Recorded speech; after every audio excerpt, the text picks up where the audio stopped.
Way of Transgressors, March 9th. Man's fall and redemption. Good understanding giveth favor, but the way of transgressors is hard. Proverbs 13:15. The news of man's fall spread through heaven. Every harp was hushed. The angels cast their crowns from their heads in sorrow. All heaven was in agitation. A council was held to decide what must be done with the guilty pair. The angels feared that they would put forth the hand and eat of the tree of life, and be mortal sinners. But God said that he would drive the transgressors from the garden. Angels were commissioned immediately to guard the way of the tree of life.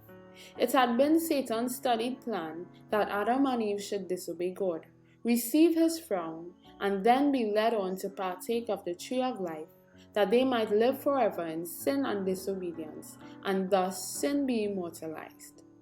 But holy angels were sent to drive them out of the garden, while another company of angels were commissioned to guard the way of the tree of life. Satan triumphed. Others he had made to suffer by his fall. He had been shut out of heaven, they out of paradise. Spiritual gifts 1:21 and 22.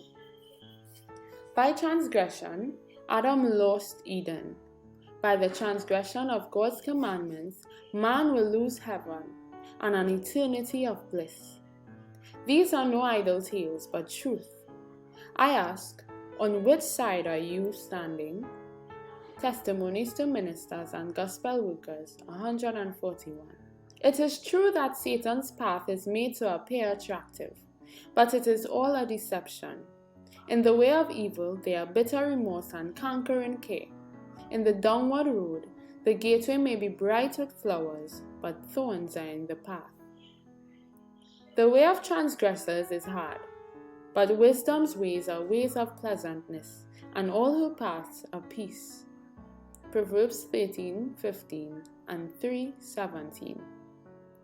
Every act of obedience to Christ, every act of self-denial for his sake, every trial well endured, every victory gained over temptation is a step in the march to the glory of final victory.